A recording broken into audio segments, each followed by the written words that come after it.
Ketika orang melakukan itu karena ini mau dikasih berkat dari nenek leluhur, daripada leluhur atau dari kayak spirits atau siapa gitu, kayak kita percaya yang memberi berkat kita itu Tuhan gitu, bukan para leluhur gitu. Dan kan kita percaya bahwa nenek moyang kita atau para leluhur kita yang sebelum-sebelumnya itu our ancestors sudah di surga semuanya.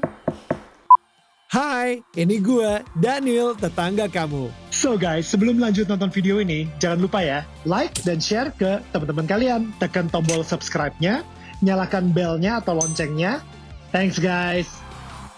Hai tetangga-tetangga gue yang gue sayangin, apa kabar semuanya? Semoga semuanya dalam keadaan sehat. Amin.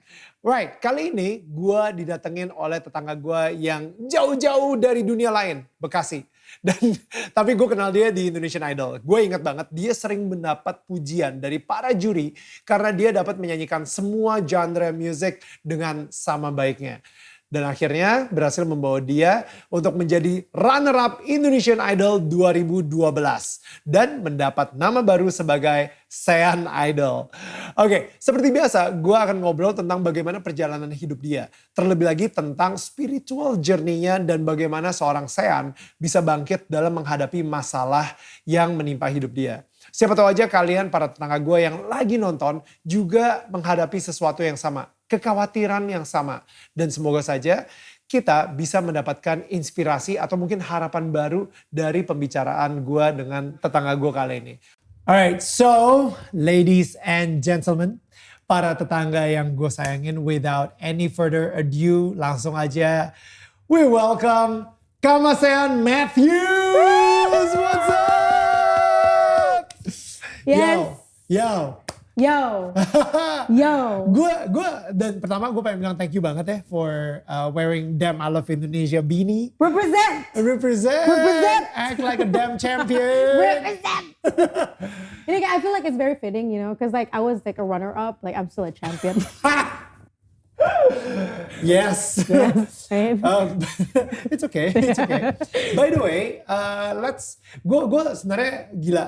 Kita udah lama banget gak catch up ya. Kita terakhir ketemu mungkin kayak udah lama banget. Tapi akhirnya kita. Probably a few years ago. Yes. Dan kita ketemu di pernikahannya Regina. Akhirnya, yes. Right. Lo nyanyiin satu. Itu lagu apa sih yang lo nyanyiin? Itu tuh lagunya Natalie Cole. Itu gila. Gila. I know. Lo harus kayak semi nge-rap gitu. Suaranya tinggi parah. And you're like, it's just the phrasing of that song it's insane. Gila. It's insane. And yet you pull it off. Yo, it's crazy. Yeah, because Kamasean lah. Because Kamasean apparently, I'm sorry. Gue jujur kayak ngerasa muda lagi kalau bisa ngobrol sama lo ya. Yeah, because I'm forever a baby kan. I think so. Yeah. Padahal lu udah masuk seperempat abad ya ini. Yes. Already, udah tahu. I'm turning 26 this year. Gila. Okay, Yes. that's crazy. And still image lo adalah anak umur 17 tahun atau yang kontestan paling muda di Idol gitu misalnya. Aku keluar kayak people still asks me, gimana sekolahnya? Terus kayak, I got a degree already. Aku udah selesai kuliah, aku malah lagi kuliah lagi sekarang.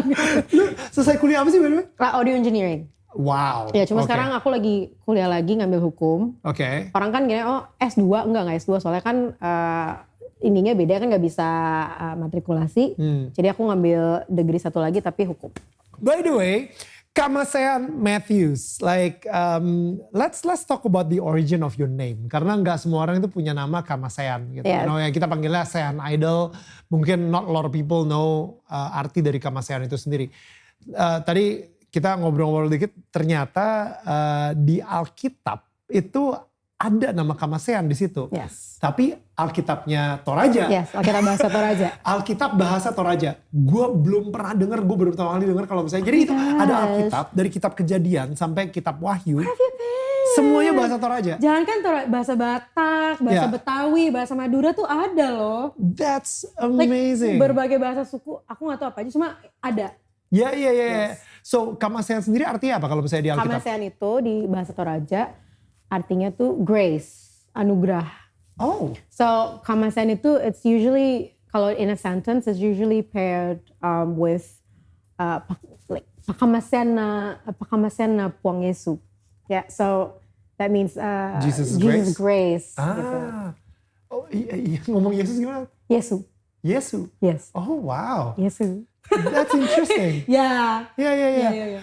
Okay, so kamasean it means grace. Grace. Anugerah. So like, jadi when my mom and dad wanted to name me, my dad especially, dia mau kasih nama yang universal. Jadi bisa work for both cowok ataupun cewek gitu. Nah orang kan kiranya my name is Sean gitu, kayak Sean gitu kan. Terus namanya Sean cowok padahal namanya tuh Kamasean gitu. Bukan Seannya. Right. Jadi kenapa by the way? Karena bokap lu very religious banget atau gimana sih? Dulu kayak when they had me sebenarnya my dad belum jadi pendeta. Oke. Cuma memang he was brought up in a Christian family dan my late grandfather kan juga he was a pastor juga. Jadi when he was looking for a name, kayak I think it would be typical kalau misalnya nyari nama dari kayak Alkitab bahasa Indonesia or you know like atau kayak bahasa Inggris, and then he was looking through Alkitab bahasa Toraja. This is what he told me ya kan, I wasn't born yet. Yeah. Like this is what he told me. He was going through Alkitab bahasa Toraja, terus kayak there's just one word that always appears. Dari Kejadian sampai Wahyu selalu ada kata ini, and it's Kamasean. It's like, oh, Kamasean. It means grace. Oh, I think this is perfect. So it's beautiful. Tadi lu bilang bokap lu jadi pendeta. Ya. Jadi my dad tuh sebenarnya tadinya kerja, he had a professional career. And then waktu tahun 2004, my dad resign dari kerjaannya.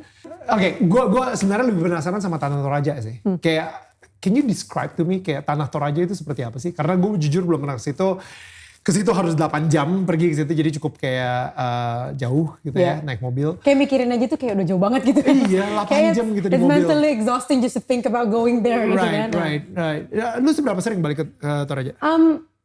Sebenarnya nggak terlalu sering ya, kayak kalau misalnya emang ada acara aja, kalau ada either ada kerjaan atau ada acara keluarga yang mengharuskan kita harus travel ke sana baru kita ke sana. Kan emang like you said it's very hard to get there. Yeah.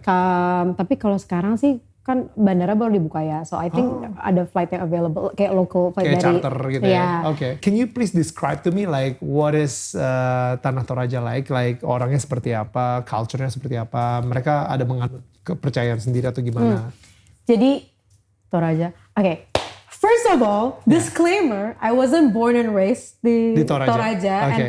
And a lot of people think that, jadi kayak a lot of people expect a lot from me, kayak they expect me to be able untuk bisa ngomong pakai bahasa jadi brand ambassador Toraja. Gitu. Barusan lu ngomong tuh pakai bahasa Alkitab Toraja lagi. Iya benar sih. Cuma maksudnya kayak all of this is possible karena memang my dad always kayak ngajarin kita untuk come back to our roots gitu karena.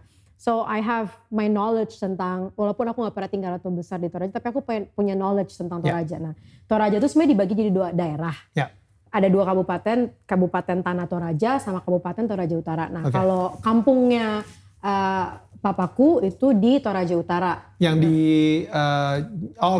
Toraja Utara. Nah, Toraja Utara ini itu ibu kota kabupatennya itu namanya Rantepao. That's where he was born. Nah, Toraja ini it's a very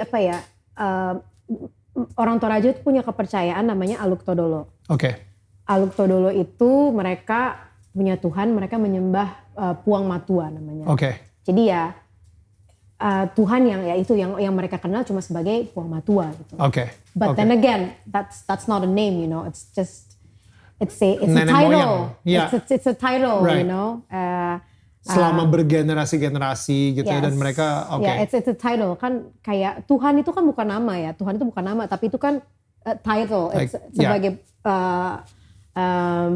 word of praise gitu kan. Nah, kata yang keagungan. Nah, itu namanya Puang Matua. Dan orang-orang di sana itu sangat amat dari maksudnya pengalaman aku berapa kali kembali ke Toraja itu mereka sangat amat berpegang erat sama culture mereka itu. Culture mereka itu dan mungkin ya salah satu upacara adat yang paling terkenal mungkin di kalangan orang yang non Toraja itu adalah namanya Rambu Solo.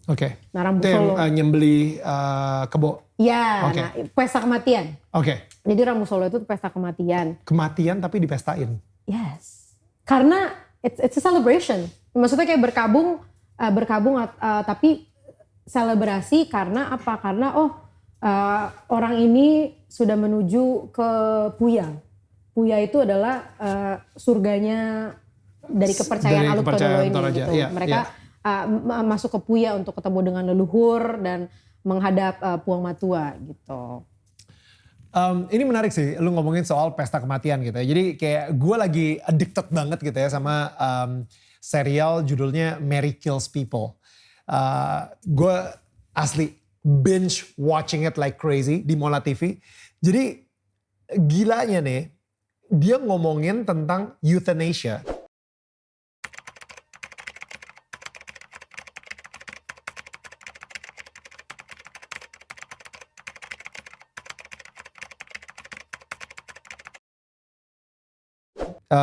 Tentang ketika seseorang bisa memilih apakah dia secara legal boleh memilih untuk mati gitu. Jadi kayak bunuh diri tapi legal gitu. Jadi maksudnya kayak I don't know, maksudnya di sebuah negara. Like a formal suicide. Iya, in a way, you know kayak. Tapi skripnya itu genius banget sampai lu kayak ngelihatnya itu very light gitu. Kayak gue jujur kayak wow, I'm so blown away gitu ya. Jadi Mary ini dia sebelum orangnya meninggal, misalnya orangnya itu punya terminal illness gitu ya. Dia sakit, kena kanker otak atau apa, dan dia tahu kalau misalnya suatu saat dia akan meninggalnya, suffering lah kayak gitu. Jadi si Mary-nya ini datang, dia kasih champagne, habis itu dia masukin obatnya gitu ya, dan si orangnya itu kayak to life gitu kan. Jadi kayak dipestain lah kematiannya dia gitu. Saat dia minum, you leave meninggal. with a bang gitu ya. Right. You leave on a high note.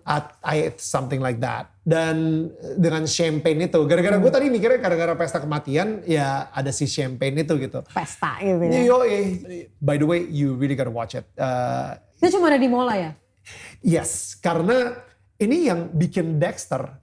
You know Dexter? I love Dexter. Exactly. Jadi smart banget. Cara conversation-nya smart banget. Dan si Mary Kills People ini juga smart banget aja. Ini bukan series kan? No, series. Very dark comedy. Dark humor. It's like... Dark humor is my type. I think you will love it.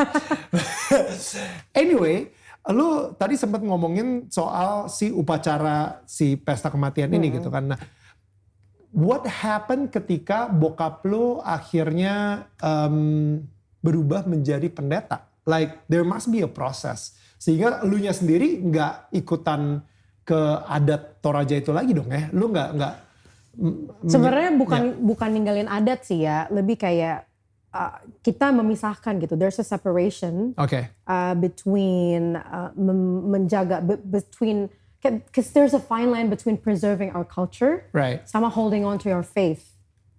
Okay, that's good. Yeah, jadi basically adatnya jangan sampai hilang. Jangan sampai hilang, because it's your identity. Karena itu identitas dari Toraja banget, adatnya banget. Tapi imannya. But your faith, kayak you have to do it with the right purpose, with the right heart. Kayak motivasinya harus benar gitu. Okay. Dan kemarin tuh sebenarnya kayak karena memang keluarga kami ya, we're very strict when it comes to that gitu, with our principles and everything, especially when it comes to faith related stuff. Dan kayak kemarin tuh ada beberapa kali juga acara keluarga yang kayak mau bikin pesta seperti itu, and people thought bahwa my mom and dad itu against potong-potong kerbaunya atau kayak pestanya gitu, but it's actually not that gitu. What we're against is memotong si kerbau ini, tapi bukan untuk mengucap syukur kepada Tuhan gitu loh. Istilah gini, kita mau membuat ucapan syukur, kita mau kembalikan ciptaan Tuhan ini. Karena our body, this is God's creation. This is God's creation. And ketika kita send off our loved ones yang udah passed away, itu kan kita mengembalikan jasad mereka, mengembalikan kreasi ciptaan Tuhan itu kepada tanah, kepada Tuhan. Jadi apapun yang kita lakukan juga semuanya tuh harus berpusat kepada Tuhan gitu. But like mind you again, this is me speaking as a Christian, okay? This is me speaking as a Christian, speaking of my faith. kayak orang di luar sana mungkin mereka punya kepercayaan yang berbeda, mereka percaya hal yang berbeda, that's up to them, it's their right. But like if it was up to me and my family, us as Christians, that's what we believe in. Kayak everything that we do, semuanya centernya harus kepada Jesus gitu. Jadi harus kepada Tuhan. Even mau potong kerbau pun, kita mau bikin syukuran, pesta apapun itu, perayaan apapun, tetap centernya kita mengucap syukur kepada Tuhan atas apa yang terjadi gitu. Jadi sementara kalau misalnya berdasarkan adat ini kan kita sembelih ini semakin banyak kerbaunya semakin tedong, istilahnya itu tedong. Kalau literalnya itu namanya tedong. Semakin banyak tedongnya itu semakin lancar jalannya, semakin dimudahkan jalannya untuk ke Puya gitu. Wow. Ke surganya orang Toraja ini. Iya, ke surga orang Toraja, dan itu tuh memang harus didoain dulu. Ini menarik sih. Dulu. Gue yakin bukan cuma lo aja, tapi banyak dari generasi-generasi kita sekarang ini, khususnya yang mungkin mempunyai keyakinan atau iman yang udah menyembah Tuhan gitu misalnya, atau kalau misalnya in your case di sini sebagai Christian, lebih ke Jesus, tapi ada tension ya kan antara adat generasi sebelumnya dengan kepercayaan yang kita miliki. Jadi gue yakin juga mungkin lagi nonton juga mungkin pernah ngerasain hal ini gitu, antara adat dan keyakinan culture, atau iman yang kita miliki. Ya pas kemarin deh misalnya lagi Imlek gitu ya, kepercayaan adat Chinese itu jangan keramas di hari Imlek. Misalnya kayak gitu. Nanti hokinya yang ada di sini, hokinya nanti tuh masuk ke pipa drain gitu kan. Atau ketika lo lagi nyapunya kalau bisa nggak boleh nyapu, nggak boleh gunting rambut, nggak boleh gunting kuku. Gunting kuku juga nggak boleh. Nggak boleh. Jadi all those stuff itu adalah adat dari Chinese gitu yang dipercaya bakal ngilangin hoki gitu misalnya, atau blessing gitu ya. Tapi ketika gue mempunyai hubungan dengan Tuhan sekarang ini, gue ngerasa, tapi kan yang ngasih gue blessing itu Tuhan. Berarti kalau misalnya gue takut blessing gue hilang gara-gara gue gunting kuku, Tuhan mana yang nakut-nakutin gue gitu. Tuhan dari adat gue, itu Tuhan seperti apa bentuknya. Nah gue yakin juga sekarang ini mungkin yang lagi nonton pun juga ada yang lagi punya dilema ini nih. Antara adat dari keluarga kadang-kadang malah menekan seperti itu gitu. Jangan, nanti kamu gak hoki, jangan, nanti kamu kena sial, jangan, itu memberikan rasa ketakutan gitu. Bahkan mungkin ada keluarga yang sampai terpecah belah karena ada yang bertahan banget sama adat, tapi ada yang berpegang banget sama iman. Dan menurut gue, ya udah, emang yang kita bilang iblis ya, iblis itu pengen banget yang namanya kerusakan hubungan di dalam sebuah perpecahan di keluarga. Perpecahan di keluarga, perpecahan di pernikahan, perpecahan dimanapun lah kayak gitu. Pengen diporak-porandakan banget gitu. Dimana Tuhan mengharapkan kesatuan, unity. Dan maksudnya adat ini jadi salah satu device-nya iblis yang senjata, senjata yang paling smooth untuk dipakai, karena ya ini ada di kehidupan semua orang gitu loh. Maksudnya even kalaupun misalnya lu lahir besar di kota pun juga nggak mungkin at least once lu nggak dapet exposure ke adat gitu, nggak pasti at least once someone pernah maksudnya punya knowledge tentang itu. Nah, cuma memang yang penting di emphasize itu, yang harus ditekankan itu, harus dipisahkan adalah motivasi kita untuk menjalankan dan preserving adat itu sendiri. Untuk apa? Apakah untuk menghargainya sebagai salah satu ciptaan yang sudah Tuhan anugerahkan ke kita sebagai identitas kita, atau sebagai sesuatu yang lain yang justru distracting kita dari Tuhan, gitu. Dan apalagi tadi Ko Daniel maksudnya bilang adat bisa jadi device untuk perpecahan di keluarga, maksudnya bisa kayak misalnya pesta kematian atau pesta pernikahan, misalnya kayak adat Batak lah. Tadi kan ngomongin Toraja, di Batak kan kalau misalnya pernikahan Batak itu kan ada yang diadatin juga. Nah dulu waktu my mom and dad nikah juga gak diadatin. Maksudnya gini, bukan karena kita anti adat, gak gitu juga. Bukan karena anti adat, tapi tujuan di balik hal-hal adat atau ritual-ritual adat yang dilakukan itu apa. Kayak misalnya kan ada istilah itu mangulosi.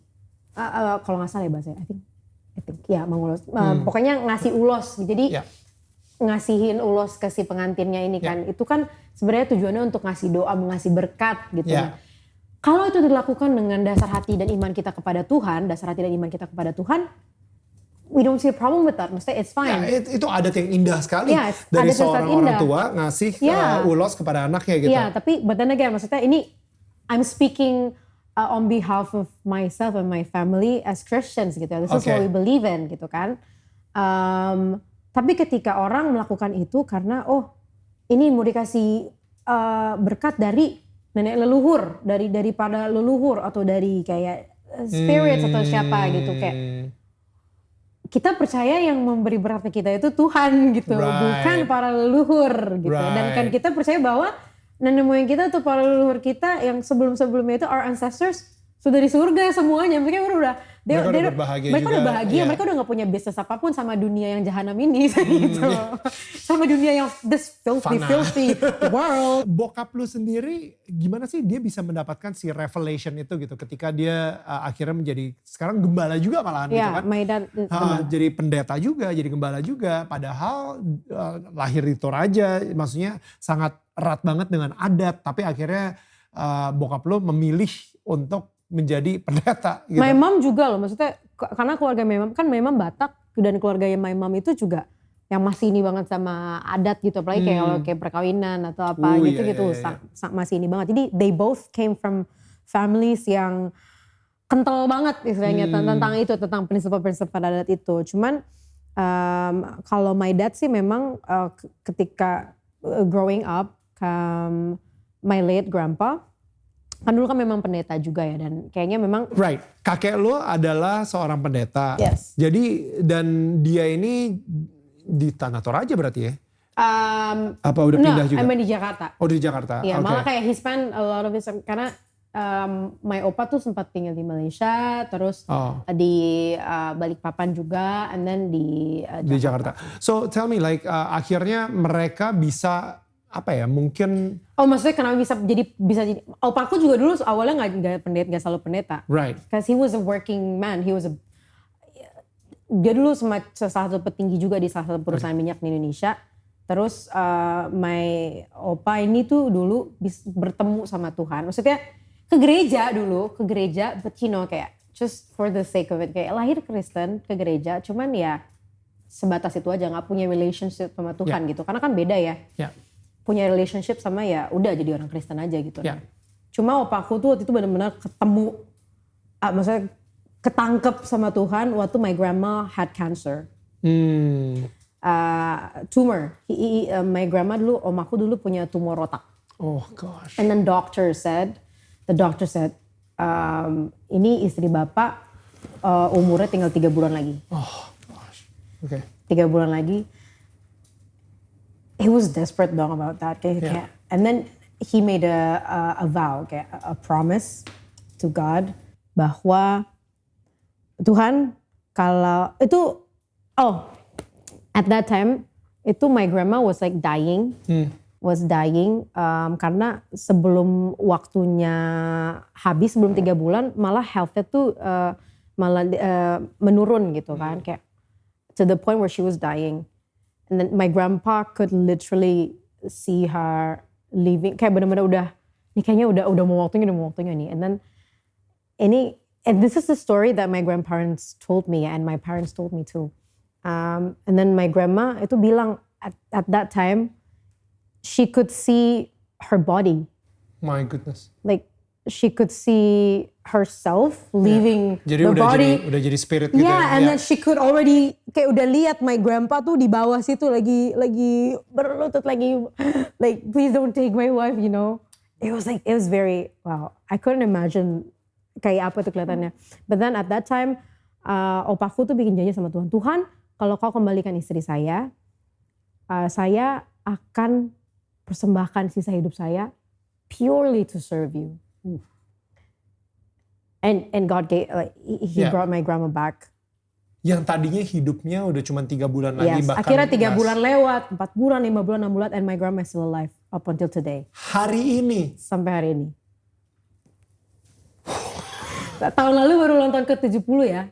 My grandma tahun lalu baru ulang tahun ke-70 berapa sih? 70 ya? 70 ya, tahun lalu baru banget. Nih tahun ini kalau Tuhan mendaki, om aku 71 tahun. Justru opaku yang udah dipanggil Tuhan tahun 2016. Itu mukjizat banget sih. Mujizat banget. Miracle Tapi ya, banget. that's how he found God. Nah, akhirnya dari situ oma opa bener-bener pure hidupnya di pelayanan. They left everything untuk melayani Tuhan, jadi pendeta, terus mengembalakan, and then Dan bokap lu ngerasa terpanggil juga, Iya. akhirnya mulai menjadi pendeta juga. dan my dad terpanggil waktu pas beberapa bulan sebelum adik aku lahir tahun 2004, akhirnya jadi pelayanan. Tapi memang papa tuh baru bener-bener pure pelayanan, karena tadinya sempat pelayanan tapi masih punya usaha. Tapi akhirnya pure pelayanan aja tuh tahun 2009 waktu mulai pengembalaan. But that's how. Oke. You know, itu what a powerful story. Gila, it's so powerful. Gue jadi penasaran banget sih ya, kayak apa. Oke. Gue sekarang pengen ngomongin soal Indonesian Idol sih actually. You know. Do you remember that we used to have a signature handshake? No, I forgot. This is Coba, ini bukti kalau he's old.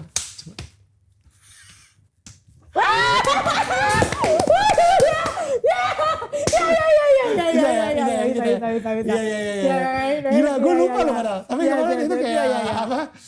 Udah kebiasaan It's a thing, refleksnya. it's a thing. So it's still there ya inside, kayak your subconscious is still. Subconscious, ya. Gue udah lupa loh padahal. That went smooth loh. That was, yeah. Oh, that was, okay. Yeah. But anyway, Indonesian Idol, lo adalah kontestan termuda saat itu 2012. Ratingnya paling tinggi di selama sejarah Indonesian Idol. Yes, lu jadi runner up, Regina jadi juara satunya. Setelah itu lu kemana? Itu sih, maksudnya kayak kok ngilang gitu, you know, lo I was out for a few years, then after that kayak I like. Iya, lo keluarin single, sempat keluarin album rohani juga, main beberapa film juga gitu ya. And then 2019 kayak, 2019 2020 juga ya, I'm like gone. Like, what happened? Where were you? Oke, sebelumnya Indonesian Idol dulu deh. How did you feel ketika jadi runner up?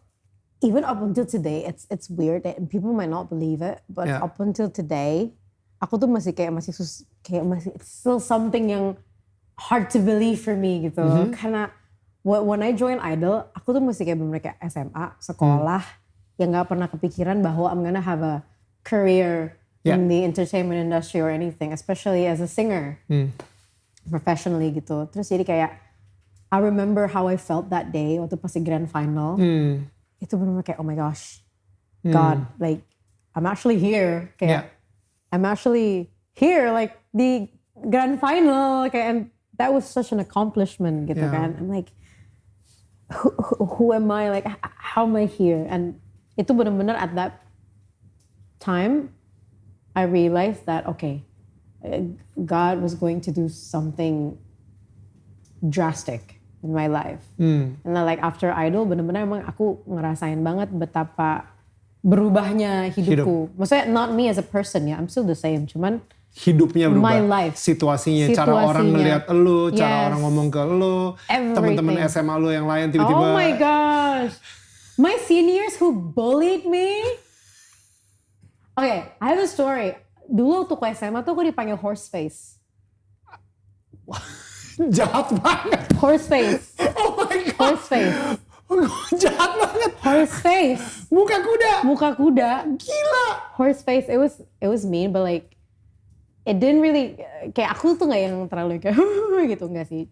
Biasanya cuma kayak apa sih gitu. Cuma ya it kind of hurt a bit, but you know. Ya iyalah.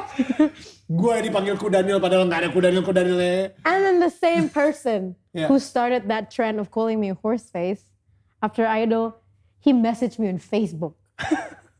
He messaged me on Facebook asking me, what's up? And I'm like, what? What's up? Like, what do you mean, what's up? Horse face is what's up. Yeah. Horse face.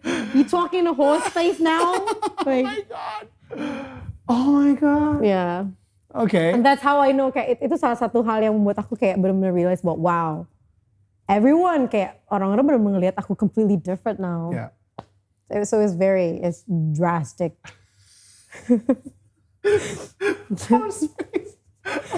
Jadi, you know, yeah. Lu bilang, everybody's gonna look at me different. Iya, sekarang gue akhirnya ngeliat.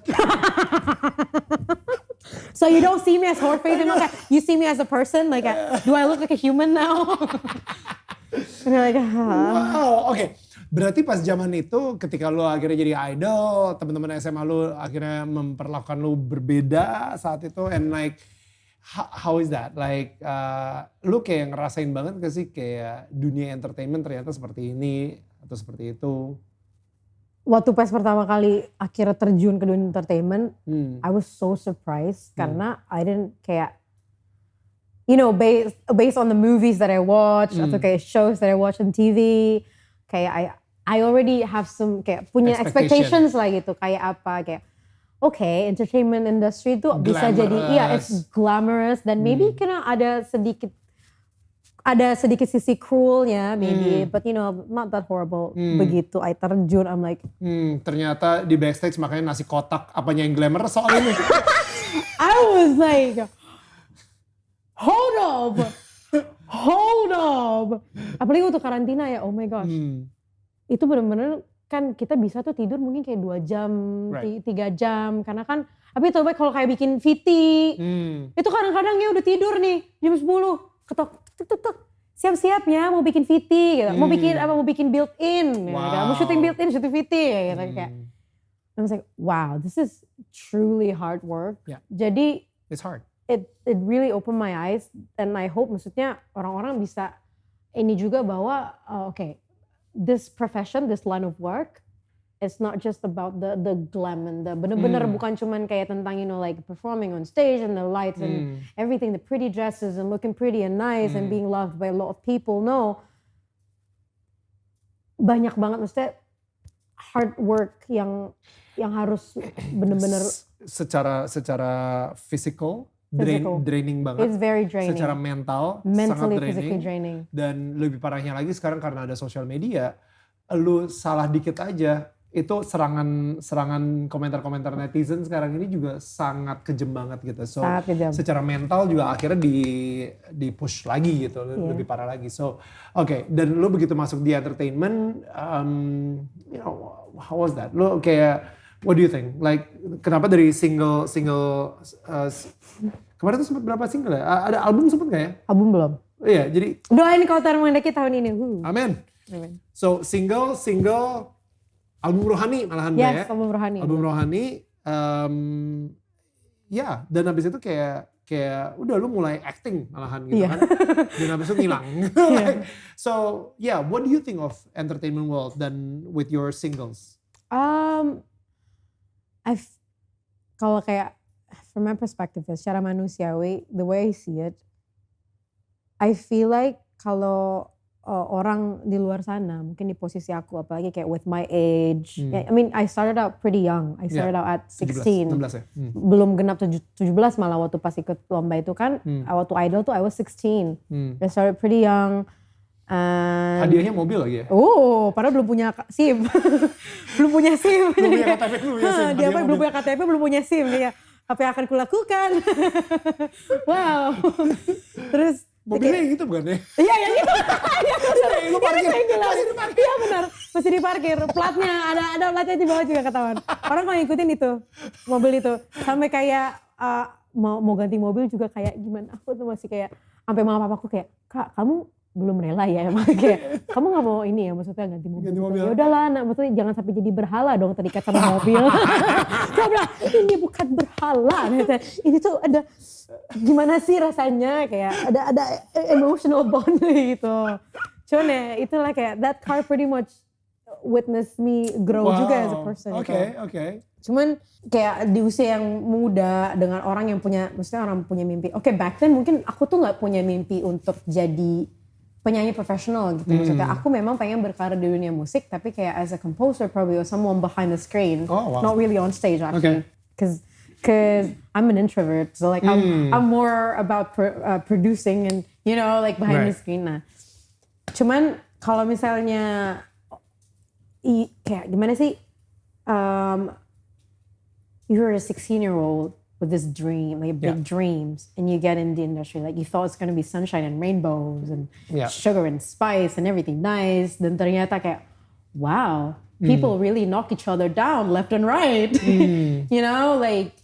Paling parah apa sih? Kayak I don't know, like jujur gue sampai hari ini nggak pernah ngerasain seperti itu. Dulu. Antara guanya yang Berarti you're in the right circle. atau guanya yang emang Or maybe you're big. I'm small. bukan guanya yang hearing people left and right gitu. But maybe maksudnya kalau buat aku sih mungkin nggak terlalu nih ya, tapi kayak the temptations and like dulu kayak orang memang kayak my parents dulu kan got criticized for it, kayak they got criticized for it, kayak kok pendeta anaknya disuruh kerja di dunia hiburan kayak gitu, kok pendeta anaknya jadi artis. Tapi itu dari sekeliling lo gitu. Tapi itu dari lingkungan gereja loh. Correct. Bukan dari dunia entertainment sendiri. Nah. So what is the worst thing that happened to you pas di dunia entertainment? I thought kayak things about drugs or like trafficking. It's bukan trafficking kali. Kalau trafficking kayak ngeri banget ya. Cuma maksudnya kayak sleeping your way up. Okay. You know? Yeah. Sleeping your way up or kayak drugs and everything itu cuma kayak in movies. But I actually experienced, maksudnya kayak I witness it, benar-benar kayak myself. Wow. Like ada orang ngedrugs di depan lo. Yeah, and even people apa kayak blatantly nawarin. Okay, yeah. Nawarin, you know, lu mau nggak? Ini kayak, oh my god, what? Or like, what? Sementara aku kan yang anak rumahan, I'm like, no, like very ini nggak not into that. Terus kayak just ya itu tadi what I said, kayak sleeping your way up. Yeah. Sleeping your way up. I thought it's just a myth. I thought it's just kayak bad rumors that people talk about atau in movies yang dramatize gitu, exaggerated. Ternyata enggak, it actually happened, and I'm like, wow. What? Kayak ada orang yang nawarin lu juga gitu maksudnya. Yes. No. Yes. Okay. Sorry ya, tapi gue belum pernah ngalamin itu juga, thank God. I don't know how I get so lucky. But that's the thing though, I feel like, I don't know ya about other kayak, maksudnya teman-teman di industri yang lain yang perempuan. Cuman I feel like kayak when you're a female, kayak you're more prone to it gitu loh. Karena dipikir kayak lebih lemah mungkin. Terus ini juga kayak I had one of my really good, maksudnya I wouldn't say really good friends, cuma kayak a friend. Dia a friend of mine juga. You know this person too actually. I'm not gonna name names, cuma maksudnya ini salah satu case yang pernah aku hadapin ya, bahwa kita udah lama gak kontak gak apa, tiba-tiba ini orang datang ke aku kontak nanya, gue boleh minjem duit gak? Dan minjem duitnya tuh gak jumlah cukup banyak, besar kayak 15 juta. Dan aku pikir buat apa, kirain punya buat kebutuhan atau apa, ternyata dia masuk DPO. What? Do you know what DPO is? You know what DPO is, right? Departemen Pembuangan Orang. No. Pencarian orang. Oke. Daftar pencarian orang. Iya, jadi dia, dan itu tuh berhubungan sama drugs. Oke. Jadi bener-bener kayak kayak bener-bener dikelilingin sama itu. It's really crazy. Oke. And aku tuh gak nyangka bahwa ini tuh orang yang aku nggak pikir bahwa dia akan kayak gitu loh. Itu kan criminal kan, berarti kan itu crime dong. Iya. Kayak terus kayak, oh my gosh, kayak why is this world like this? Right. Why? What is this? Gitu. Dan jadi kayak secara manusia, kalau misalnya gitu aku bisa berpikir juga kayak, pantas aja orang-orang bilang ini kok pendeta anaknya jadi artis gitu. Maksudnya anaknya kok boleh kerja jadi artis atau apa kayak. Padahal, but what I believe in adalah, maksudnya, at one point, I let it get to me. Kayak aku tuh sempat di titik dimana aku ngerasa kayak, can I survive this? Am I gonna survive this? Kayak in the next few years, like, is this really, kayak God, is this really what you want me to do? Is this really where you want me to be?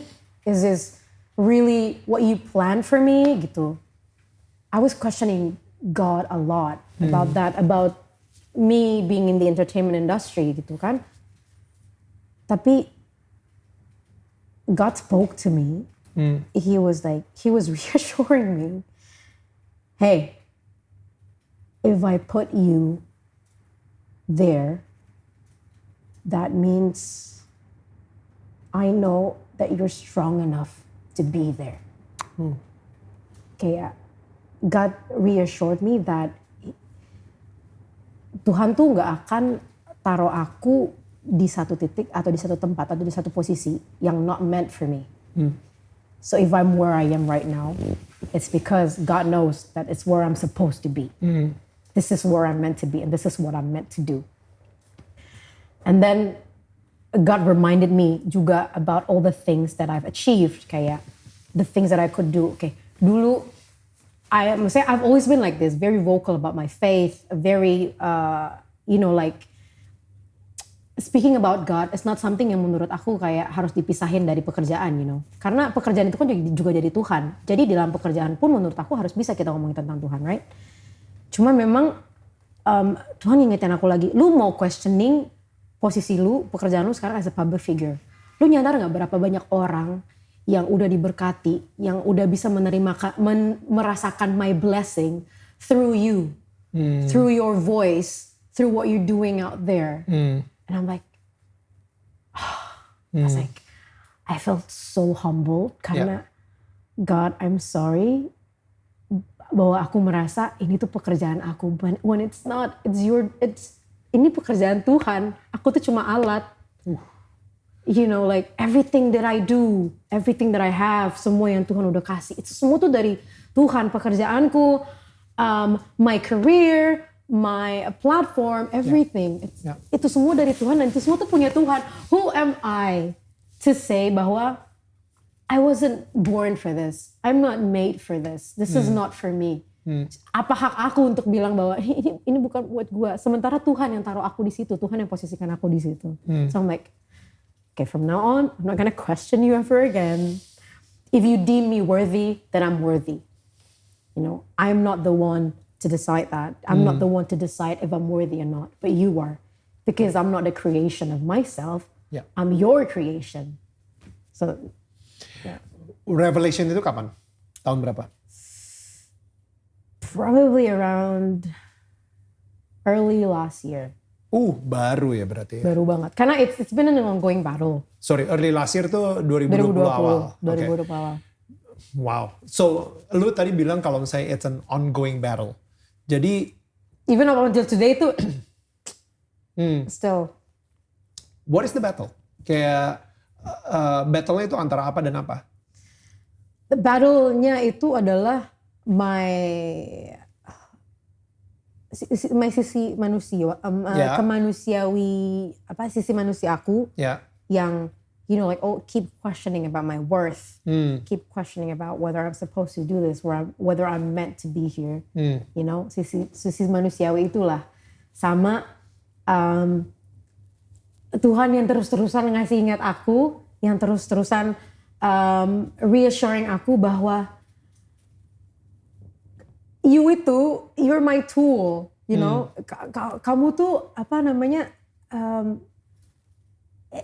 it's not your call to make gitu loh. If I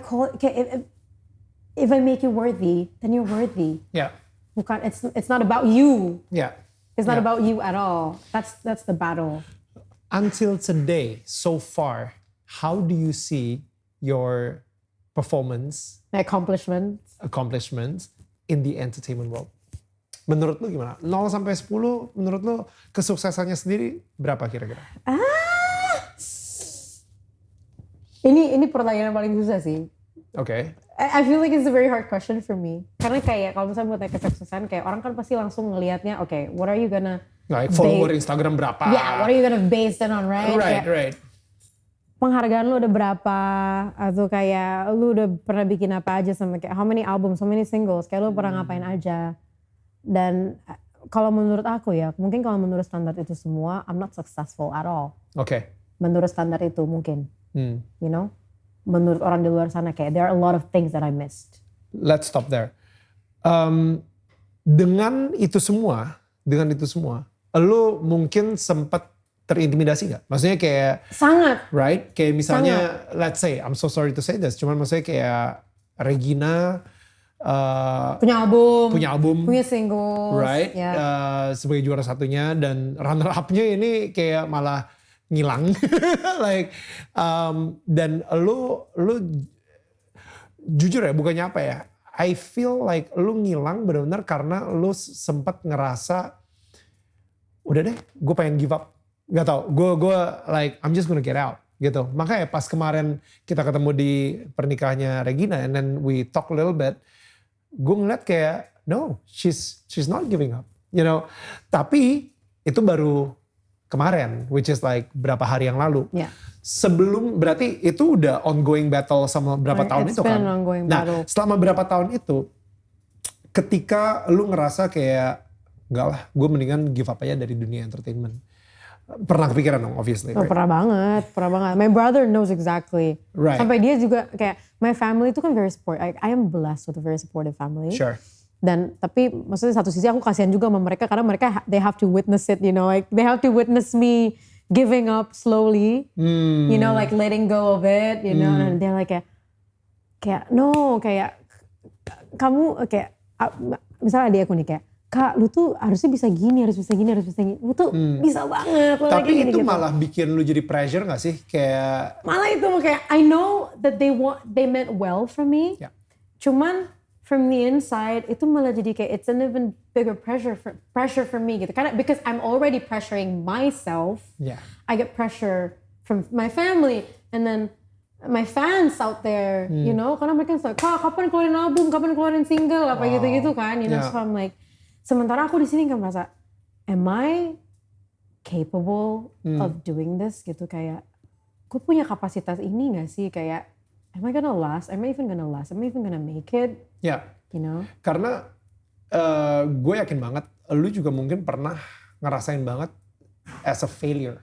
You know, like sebagai orang gagal juga gitu. Kayak tadi lu bilang gitu, kalau misalnya dari mata dunia, obviously performance-nya itu mungkin gak sebagus sama yang lain. Misalnya kayak gitu. Sehingga lu ngerasa, nah I fail at this. Mungkin di situ juga ada motivasi lu pengen ngambil hukum juga gitu. Sebagai, you know, maybe I'll be a more successful lawyer.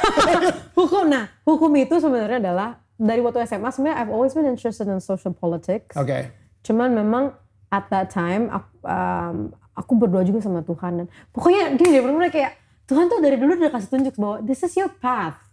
You know, music. Oh, bukan lawyering. No, music and you know, arts, this is your path. Right. Gitu.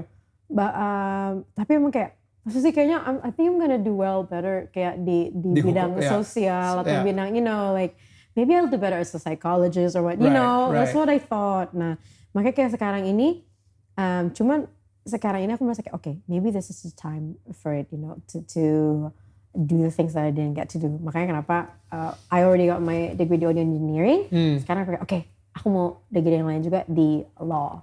Dan ya tuh istilahnya aku berdoa juga kemarin untuk sekolah ini. Untuk should I do this, God? Dan memang ya, misalnya Tuhan kasih tanda bahwa this is the time. Okay, so who knows, maybe aku jadi menteri or like, you know, jadi menteri, mungkin kalau Daniel jadi menteri perdagangan. Not the direction I was going for, but pertokoan. Yeah, you know, like that. Nah, kira ya udah, it's I'm going back to something that I didn't get to do. Nah, cuman about being a failure, at one point I did felt that way. Dan mungkin itu juga yang apa namanya, kayak bikin aku makin ini lagi, makin kayak I'm not gonna even try, you know, like. Yeah, in this entertainment world kita masih butuh lights, ya. Kayak dan seperti yang tadi gue bilang, intimidation-nya itu real banget. Kayak I think apalagi intimidation bahwa as a failure, you know, lu nggak diterima sama masyarakat. You're not good enough. Ngebanding-bandingin follower, right? Ngebandingin likes gitu misalnya. Lu adalah weirdo-nya, dimana semua orang kayaknya gaul enak-enak aja. Kok mereka nggak ngajak lu? Itu it's normal gitu. Which is like, kenapa gue bisa ngomong kayak gini karena gue sendiri juga pernah ngalamin gitu, you know. Tapi yang gue penasaran ya itu soalnya gak gampang sih untuk getting out of that gitu. Dan makanya gue seneng banget lu tadi dapat revelation itu gitu, the beginning of last year. Ketika lu ngerasa sebagai orang gagal, lu sempat ngerasain yang namanya depression. You know, seperti apa sih? Like what happened at that time? Kalau for me sebenarnya kayak depression has been an ongoing, apa sih kayak bener-bener it's been going on for years for me kan. Gak cuman even Sejak Idol justru. even before Idol kayak like I told you tadi kan I was bullied waktu pas SMA kan, you know, like physically and like that, you know. Dan jadi kayak itu tuh udah ada mindset yang tertanam in my brain, and I felt like that was the start of it, that it kind of grew. Wow. Ya semakin aku di dalam industri ini, maksudnya kayak it grew bigger and bigger, and along with the depression, you know. Karena lo harus perform untuk ngedapetin you know, recognition dari orang-orang and dan lain-lain. I have to be perfect. Okay. At all times, I have to be perfect, dan aku harus ngikutin ekspektasi semua orang. Aku harus maksudnya, you know what it's like, you know, being a public figure, right? Sure. Like people expect you to be someone, and that person might not be who you really are, you know. And as a result, your true self is being pressed deep down, and it makes you depressed, you know. Lu tipenya seperti apa? Maksudnya lu kayak malas keluar rumah jadinya, lu mulai I don't know. Kalau aku sih gini, kalau aku kan emang dasarnya emang anak rumahan ya. Karena you know, I like my space, I like to dwell in my bedroom. Okay. It's my safe haven.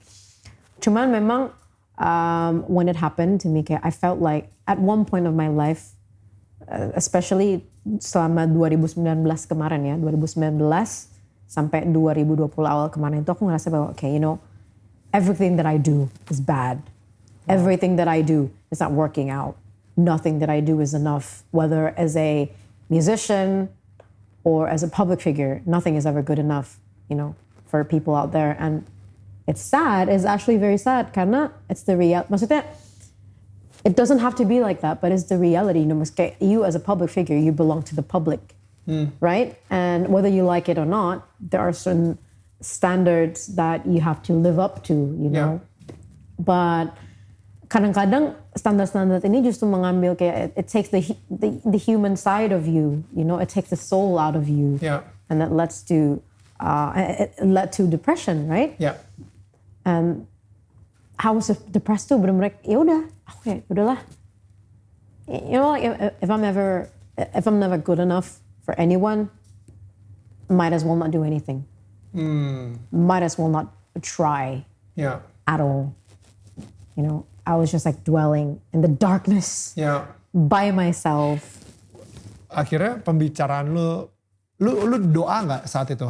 Lu maksudnya kayak mulai berdoa, mulai mendekatkan diri sama Tuhan, atau lu malah justru semakin kayak jadinya kayak nutup diri juga dari Tuhan gitu? I would admit that one of the biggest mistake that I made at that time of my life was pulling myself even further away from God. Okay. You know.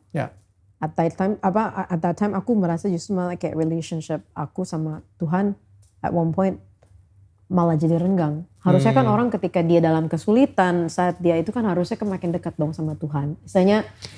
Iya sih, tapi susah juga sih Sean, karena pada saat yang sama ada suara-suara di otak lu bilang kalau misalnya Tuhan juga udah gak sayang sama lu. That's the thing, that's the problem. You know? And what I realized is that at that time, kenapa bisa suara-suara itu tuh lebih mempengaruhi aku, lebih kuat daripada rasa percaya dan rasa iman aku pada Tuhan, karena justru ya itu, aku kan jauh nih. Iya. It's like this. Aku sama Ko Daniel. We're like this. I can hear what you're telling me, you know. Betul. But if I'm standing over there, I'm standing outside, I'm not going to be able to like, even if you tell me good things about myself, I'm not going to hear you because I'm far away. Oh, wow. You know? Yeah.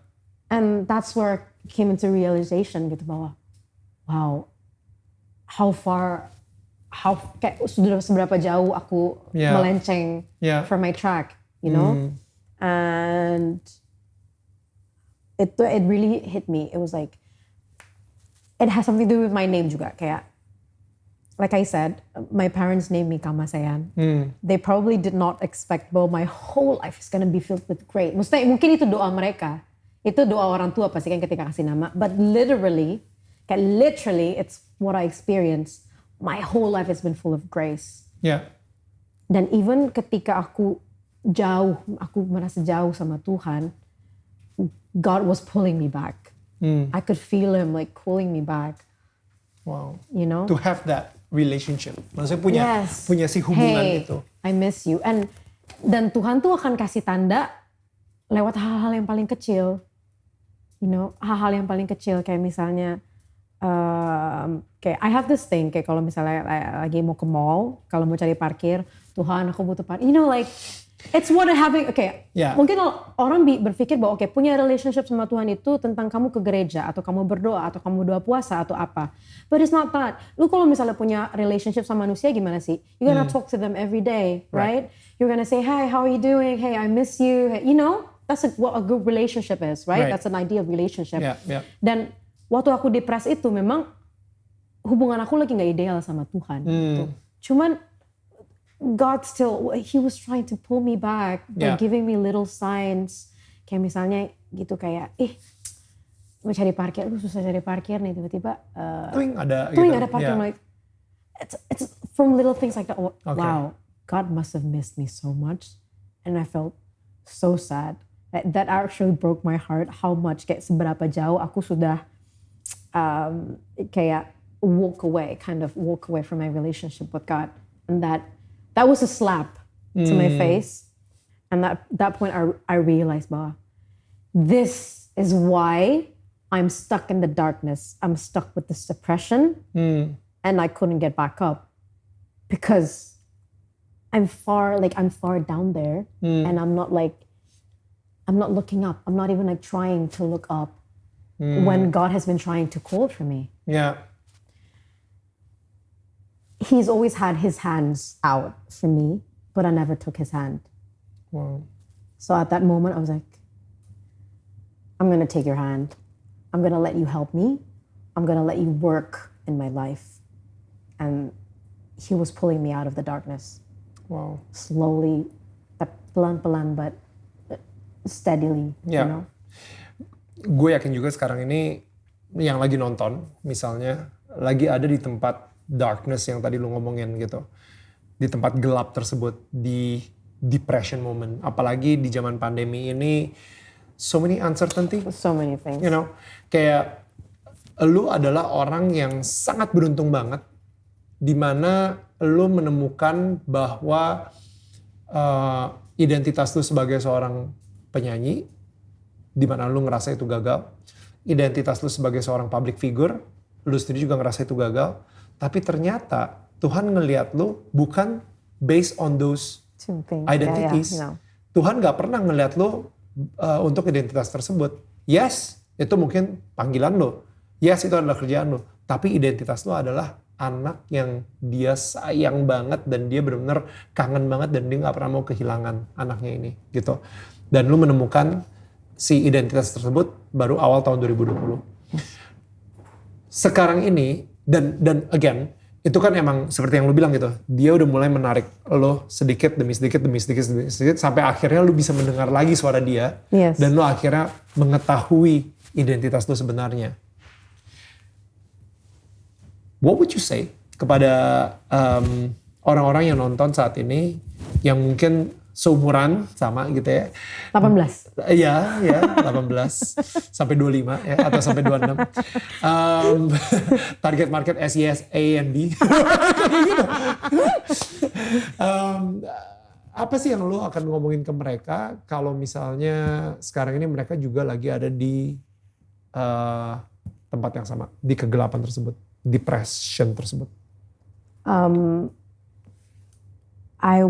What I would say to them is, kegelapan itu kalau menurut aku ya, nggak akan pernah menang lawan terang. Oke. terang sekecil apapun itu akan selalu bersinar dalam kegelapan. Nah, cuman yang jadi problem adalah ketika kita memilih untuk berada dalam kegelapan dan block away even the slightest bit of light, you're gonna get stuck in the darkness forever. You're never gonna get out of there. The only way out of the darkness is to let the light come to you, you know? Dan aku percaya kalau kita sampai hari ini masih ada, berarti masih ada sesuatu, masih ada purpose yang Tuhan mau kerjakan buat hidup kita. And so, don't stay in the darkness. Let the light come to you. Receive the light. Let God help you. You know, take that help. Yeah. Don't reject Him. Wow. It's that simple actually. Wow. Receive. Kayaknya banyak ya dari kita itu yang mungkin karena ego kali, mungkin karena pride, right? Mungkin karena ego, karena pride dan kita itu punya problem. Kita nggak masalah untuk memberi. Kalau misalnya kita punya pride ini nih, punya masalah pride, kita nggak masalah untuk memberi, tapi kita punya masalah untuk menerima. Karena ego kita itu. Karena ego kita. Like kita nggak mau dibilang kayak orang susah. Kita nggak mau dibilang kayak pengemis. Kita nggak mau dibilang kayak. Tapi kadang-kadang ketika kita lagi di bawah banget, Tuhan bekerja melalui orang lain untuk menghancurkan ego kita. Supaya kita bisa menjadi rendah hati. Ketika kita ngerasa benar-benar jatuh banget, akhirnya Tuhan bekerja melalui orang lain. Dan kita bilang, enggak, lu kayak menyuri kesempatan buat Tuhan bekerja melalui orang tersebut. You know, dan kadang-kadang it's sad gitu. Karena apa? Karena ego kita. Jadi yang tadi lu bilang it's so good, terima aja. Dan maksudnya carilah gitu di hidup lo, jangan fokus sama kegelapannya, tapi carilah that little bit of light. That little bit of light. Just little bit of light. That experience, you know, ketika yang kita suka bilang gitu, kayak misalnya iya, gue kenal sama Tuhan, tapi gue nggak pernah mengalami Tuhan, dan itu kadang-kadang sedih gitu, you know God, but you never experience God. You know what it's like? You know what the easiest way to explain it? It's like following someone on Instagram. Yeah, there you know, go. It's like following someone on Instagram. You see what they post, you know who they are, what they look like, what they do, what they're capable of. Misalnya kayak, oh, this is my favorite artist, you know, kayak, oh, dia lagunya bagus, oh dia jago banget, dia bisa ini apa segala macam, but like, you don't really know the person, you know, and you can't say that you have a relationship with that person. You know the person, but you don't have a relationship with them. It's like that with God, menurut aku ya. Maksudnya kayak, bisa kita bilang kalau kita kenal Tuhan, tapi do you have a relationship with Him? Do you talk to Him? You know, like, is it a one-way thing or is it a two-way thing? Jadi akhirnya Tuhan udah mulai memberikan si pengalaman tersebut melalui parkir, misalnya dapat parkir. Akhirnya sedikit demi sedikit mulailah menjadi besar gitu kan. Yang paling besar saat itu menurut apa? Salah satu mungkin yang paling kayak kliknya itu tuh kayak the switch-nya itu memang awal 2020. Right. Tapi tahun 2019 itu there are a few things that happen yang membuat aku, saying kayak remindernya ke aku gitu bahwa hey, you know, like quit doubting yourself, man. You know. Salah satunya adalah waktu aku dipanggil ke istana sama Pak Jokowi. I was so confused because aku tuh nggak pernah kayak I haven't been into politics at all. Maksudnya kayak nggak pernah jadi aktivis, you know, like a vocal and everything. Karena I have this belief bahwa kita sebagai public figure, kita itu punya tanggung jawab untuk manfaatkan platform kita untuk ngajak orang-orang vote, untuk voting, you know. Sure. But not to drive them into who to vote for gitu, you know what I mean? Kayak it's up to them. Makanya kenapa aku nggak pernah yang kayak vocally active about kayak certain candidates or apa gitu, nggak pernah ikut kayak gitu. Nah, makanya I was so surprised. Okay. Dan aku tuh bukan pertama kali, maksudnya udah pernah ketemu satu acara sama Pak Joko tuh udah berapa kali selama berapa tahun beliau menjabat dari pas periode pertama sampai Wow. sampai masuk ke periode kedua tuh berapa kali aku satu event dan ada ketemu Pak Jokowi. And my mom is actually so funny because my mom would always tell me, kamu nggak mau selfie? Nggak mau selfie tuh Pak Jokowi. Katanya, Mom, aku percaya kalau misalnya ada waktunya Tuhan aku foto sama Pak Jokowi pasti fotonya bakal proper. Ya. And then tahun 2019 waktu itu Pak Jokowi lagi manggil beberapa pekerja seni di bidang industri kreatif kan, gak cuman penyanyi aja, musisi, fotografer, actors, terus ada sutradara juga sama apalagi pokoknya di bidang industri kreatif lah. And I was one of them. And I was so surprised. Kok aku bisa dapat invitation gitu. Aku tuh baru kayak bertanya, kok aku diundang gitu lah. And then after that, aku baru menyadari bahwa emang benar-benar kalau waktunya Tuhan, kalau Tuhan yang buka jalan, gak ada yang bisa menutup jalan. Kalau emang Tuhan yang bilang yes, nobody can say no. You know, hari itu, that day God spoke to me bahwa, you know, lu tuh selalu ngerasa kalau you're not worthy, or you're a failure, kalau lu gak punya accomplishment. Ada berapa banyak orang yang berusaha untuk ketemu sama Pak Presiden tapi gak pernah dipanggil. You know, yang trying to, you know, like kiss some bottoms, you know, to get there, but like never got the chance. And here I am, you know, I am, it's actually kind of kayak saddening. It actually made me sad. Oh my gosh, kayak, God, am I making you that sad that you have to like, do you believe in me now? Gitu loh. Wow. You know, do you believe in me now that I'm actually working for you, that I'm actually pouring my blessings onto you, that I'm actually here, that I'm loving you, you know, that I'm not neglecting you, that you're not abandoned, that you're still part of my plan. Cuma the question is, apakah kamu masih mau jadi bagian dari rencanaku yang indah ini? Gitu. Wow. Karena Tuhan gak akan bisa mengerjakan rencananya buat kita kalau kita nolak, kalau kita nggak mau Tuhan bekerja dalam hidup kita, Kalau kita ngerasa nggak layak. kalau kita ngerasa nggak layak, karena merasa nggak layak pun itu juga bentuk penolakan terhadap rencana Tuhan kan. Itu kan bulan Juli ya, pertengahan 2019. Nah dari situ sebenarnya udah mulai kayak slowly starting to, you know, like I gained that apa ya, I wouldn't Confidence. say I gained my confidence back, I gained my self-esteem back, you know. Slowly but sure sampai akhirnya tahun 2020, you know, actually I wouldn't say it's funny. I think it's funny. I mean, it's not funny. I mean, funny things makes you laugh. It's not funny. It's like weird. It's a weird thing because usually orang itu kan dapat revelation atau dia bisa jadi turn the life around 180 degrees itu ketika sesuatu yang positif terjadi di hidupnya, maksudnya bahwa mereka, okay, this is my time, you know, like they get uplifted.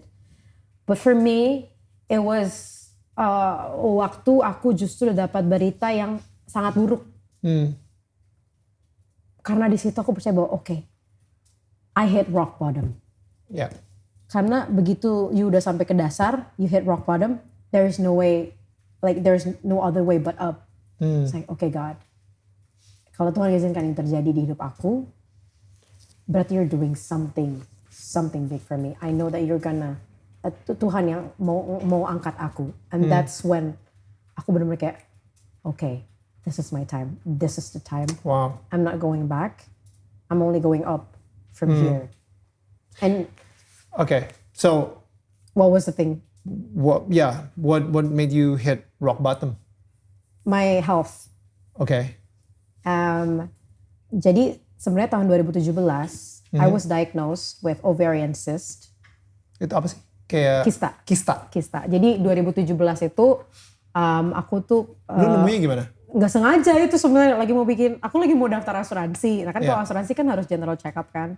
Terus pas gara-gara general check up itu ketemu, loh ini kok perutnya agak keras ya di bagian sini. Terus akhirnya I wish. I wish. Oh, kerasnya bukan six Bukan. pack gitu. Ya. Oke. Keras terus Ternyata kista. ternyata pas di USG iya kista, ada di kista di kanan dan sama di kiri. Lu ke OBGYN. Yes. Nah, gue pengen ngomongin sedikit soal itu deh. Karena di Indonesia, kayaknya kalau misalnya pergi ke OBGYN tuh bahasa Indonesia apa ya? Gak ada ya? Dokter kandungan gak sih? Dokter kandungan? Dokter kandungan, ini gak sih dokter kandungan? Gue gak tahu. Dokter kandungan ya? Gynecologist? Gynecologist ya? Iya, gynecologist kan kandungan kan? Ya. Yes. Jadi lu saat itu berarti 2017 umur 23? 22? 22? Ya, 22. Belum married? Belum. Sekarang juga belum. Sekarang juga belum. Just to clear that out. Belum. Just, yeah. Tapi pas lu umur 22 tahun, untuk kepentingan asuransi, lu pergilah ke gynecologist, right? Ke OBGYN ini. Dan ketika lu ke situ, di ultrasound ya? Iya. Nggak, jadi ultrasound yang pertama itu belum ke OBGYN. Oke. Masih ke dokter, apa sih dia, spesialis, dia internist ya kalau nggak salah. Oke. Apa sih, pokoknya yang bagian untuk US, emang bukan tujuannya ke sana. Awalnya Right. cuma mau cek abdomen. Right. Cek karena kan itu kan di abdomen area, right? Ya. Cuma kok ketemuin ini, baru di refer nih, coba ke dokter kandungan deh gitu. Karena gue denger cerita ini bukan sekali aja, tapi banyak banget teman-teman gue yang nggak sengaja gitu. perempuan khususnya. Dan mereka pertama nggak mau ke dokter kandungan untuk ngecek karena mereka ada stigma tersendiri. Kalau misalnya mereka pergi ke dokter kandungan untuk ngecek, untuk general check up aja, stigmanya adalah, nakal ya. That is, Right? that's Padahal sebenarnya ini health check up. it's you health know. checkup. Oh. It's like going to the dentist, kayak ke dokter Right. gigi aja, you know. Karena gue ngerasain banget setiap perempuan, mungkin lu sekarang ini yang lagi nonton perempuan, dan lu belum pernah ke OB-GYN gitu ya misalnya, atau ke gynecologist, please check yourself. Please do. Gitu.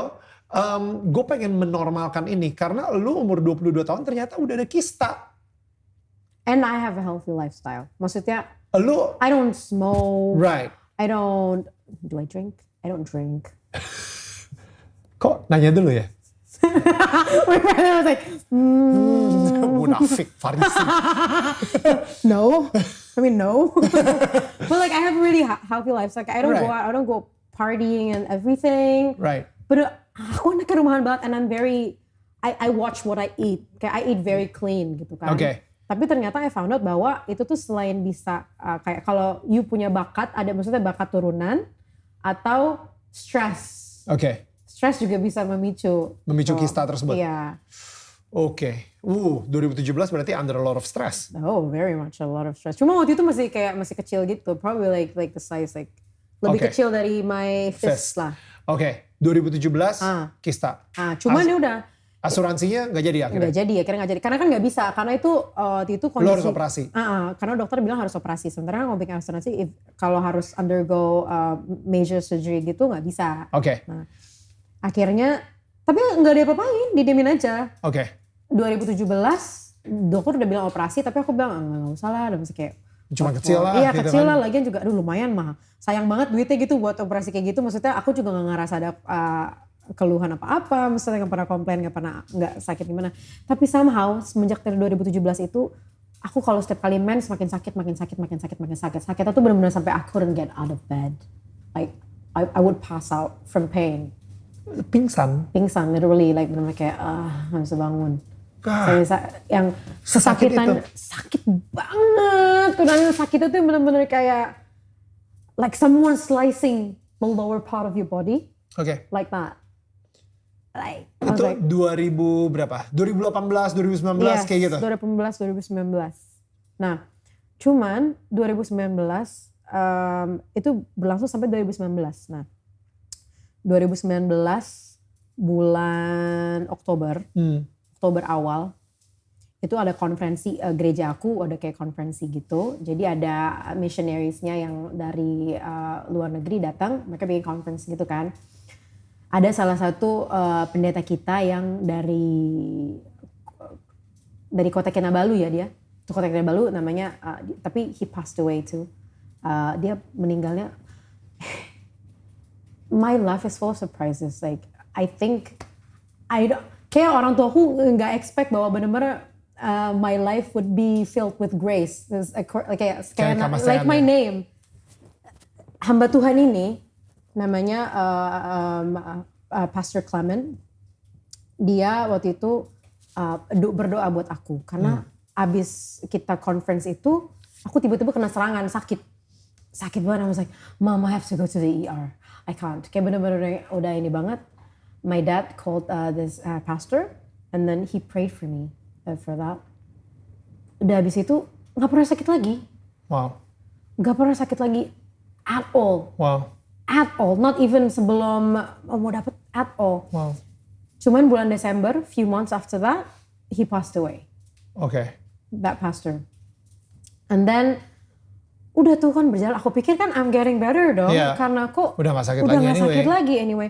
But then I noticed kok my tummy Bloated. iya kayak bloated, it's getting bigger to the point where I looked like I was pregnant. Probably like 4 or 5 months pregnant. 2020 awal. Awal namanya. 2020. Jadi bulan Februari bulan Maret itu perutku tuh udah sebesar ini. What? Yes. Dan itu tuh, but the rest of my body is tiny. Maksudnya ini lu mikir kayak ya udah kebanyakan makan aja kali atau I thought that kayak Right? maybe Wah, gua you know sit up maybe lebih kenceng lagi. ini kayaknya Christmas weight deh. This is probably like December weight, you know. I like to work out at home Yeah. kan. workoutnya makin gila? Iya, workoutnya tapi kok gak ngaruh. Kayak the rest of my body is like tiny, is like petite. Kayak cuma di daerah sini aja gede. Terus aku tanya kan adik aku kan yang paling kecil kan dia bongsor kan agak chubby. Dan mesti she had a pretty cute tummy. Nah kayak, Dek, kamu kalau misalnya tiduran, perut kamu kayak tumpah ke kanan kiri atau it stays there. Karena aku kalau tiduran, tetep gitu firm gitu loh. Like bener-bener kayak orang hamil. Ya, Sementara kalau itu lemak kan kalau you tiduran kan ya flat lah. iya flatten, flat ya. tumpah gitu. So like, okay, there's gotta be something wrong. Nah, terus aku bilang sama Mom, I'm gonna be 25 this year. Aku kan I'm gonna be 25 this year, so I feel like it's the right time for me untuk ke dokter kandungan untuk prepare myself, you Yeah. know. Nah itu dia, karena buat aku kan itu kan normal dong ke dokter kandungan, you know, it's like going to the dentist. Itu kan hak setiap orang untuk cek kesehatannya mereka, you know, especially if you're a woman, you know. Ya udah aku pikir aku mau mulai persiapan nih 25 nih udah usia yang mulai harus persiapan nanti. I don't know when I'm gonna get married atau Yeah. yet, tapi I'm gonna get there some like itu yang aku mau lakukan tahun ini udah. Datanglah ke si dokter kandungan ini. Dokter kandungan yang aku datangin ini, dia sebenarnya udah ngeliat kayak there's something wrong there with Right, me. Nah, right. akhirnya benar pas di USG, kita USG ya perutnya, itu kistaku yang sebelah kanan itu udah sampai ke atas sini. Gosh. So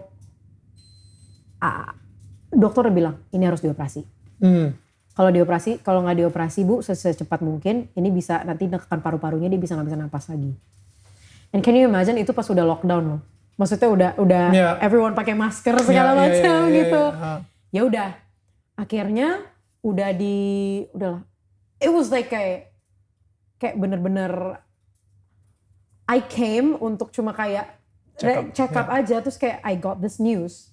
Cuma ya udah fine. We thought it's just like a normal surgery, right? Yeah. Normal surgery udah bakal diangkat, udah Diangkat fine. ya.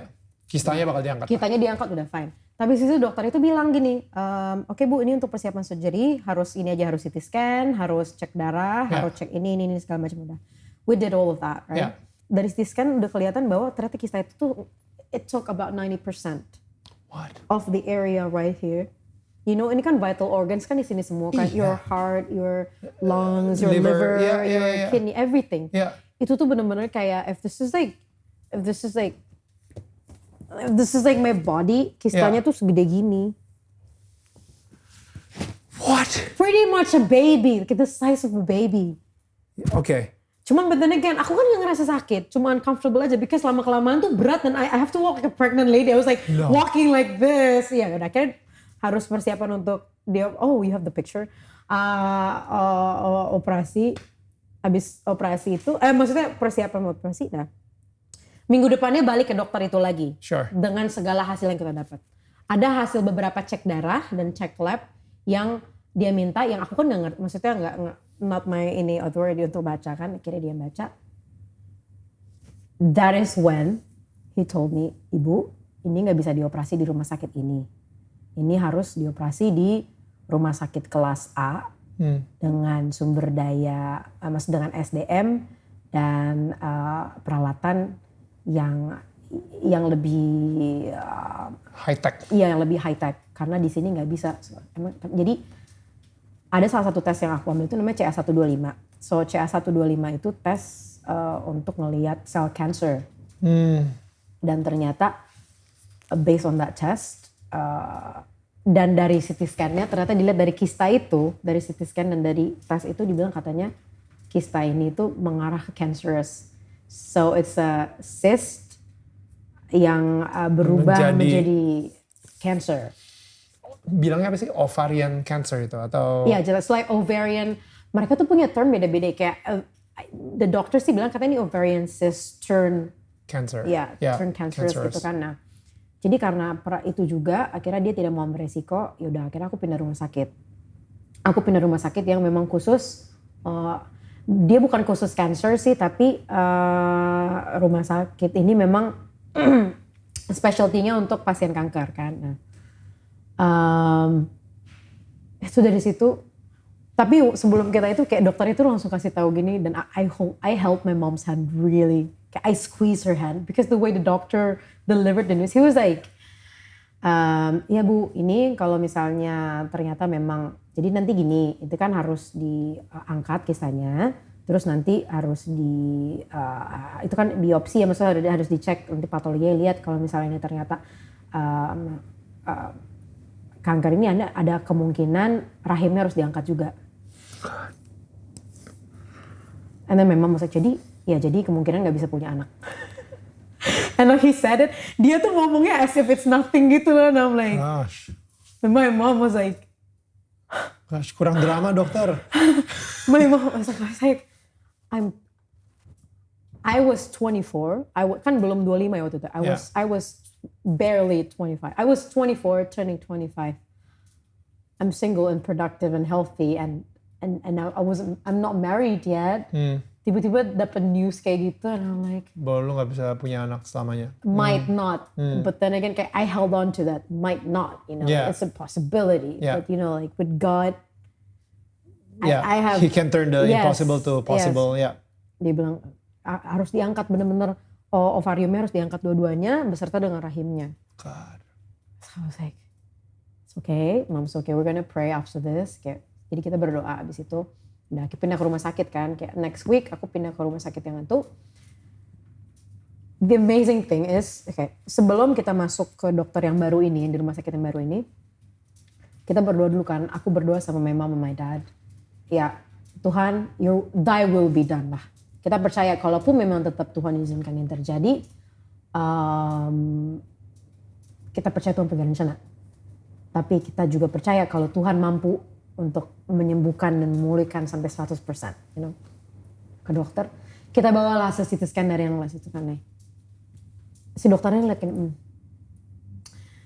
Ibu, terus bilang, ini sih kistanya nggak ganas. Ini yang dokter high tech nih ya? Dokter yang high tech nih? High tech, terus ini sih kistanya nggak ganas. Udah nanti ini persiapin operasi mungkin minggu depan lah, tapi harus dioperasi secepatnya karena dia memang udah nekan organ yang vital ini. Ini sih kistanya nggak ganas Bu. Terus, hah? Dokter serius? Terus bilang, tapi dokter itu bilang katanya kanker ya? Iya, ini harus diangkat, terus kemungkinan rahimnya harus diangkat, saya nggak bisa punya anak. Aduh, terus si dokter ini ngomong gini dong, ibu hamil pun kalau tes CA125 itu lagi hamil atau lagi flu atau apa itu bisa angkanya juga tinggi. Terus dia bilang, saya ini Bu udah 15 tahun nanganin pasien kanker. Dan saya tahu kanker itu seperti apa. Dia bilang kayak gitu sama kayak Tuhan. Wow. I was like, God is so amazing. Cuma gak berhenti sampai situ. Waktu pas aku sampailah hari H. Operasi, ya. The day operasi. Waktu aku lagi di meja operasi, lagi di black, misalnya buka, itu ada fotonya tuh. Enggak, it's okay.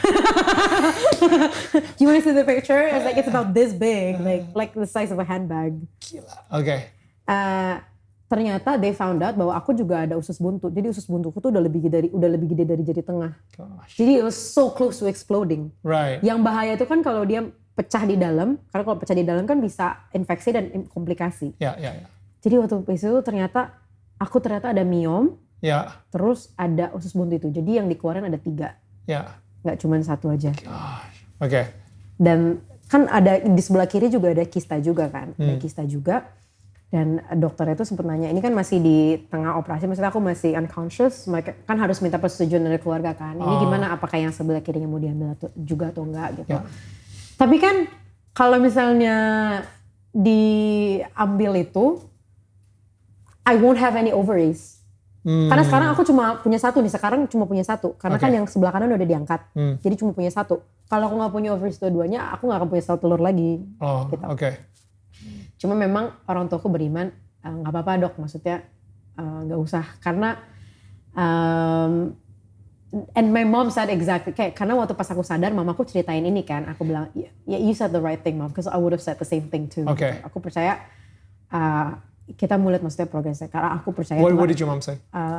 Memang bilang nggak apa-apa, kita lakukan sesuai apa yang ini aja, maksudnya angkat yang sebelah kanan aja, karena kita percaya, maksudnya kita percaya kuasa Tuhan kok dok, maksudnya untuk menyembuhkan yang satu ini. Right? Udah operasi berjalan lancar, puji Tuhan stabil.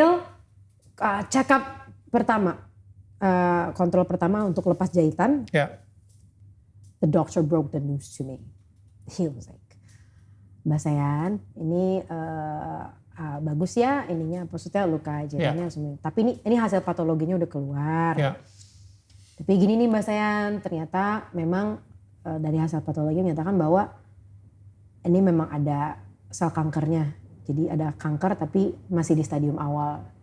I was like in my head, I was like trying to process it. I was like, did he just tell me that I have cancer? Did he just tell me that I have cancer? I'm like, bukannya lu bilang selama 15 tahun lu tahu kanker seperti apa sekarang? But and then I look at my mom, I was like, my mom look at me. I look at my mom, I was like, we just sighed like, okay. But then the doctor explained to me, jadi kan ada pasiennya, dia panggil ada pasien yang lagi datang hari itu juga, dia kasih tahu bahwa ini ada pasien saya mau kamu kenalan nih sama pasien ini, dan pasien ini istilahnya long story short dia lebih parah lah dari aku posisinya. Tapi dia udah recover bagus banget gitu kan. And then he told me gini, jadi gini, saya harus discuss dulu sama ahli patologinya untuk tentang pertumbuhan sel gini kan. Kita harus lihat kalau misalnya pertumbuhan selnya Mbak Sayan bagus, berarti nggak perlu kemo. Tapi kalau misalnya pertumbuhan selnya kurang bagus, berarti Mbak Sayan harus siap-siap kemo ya.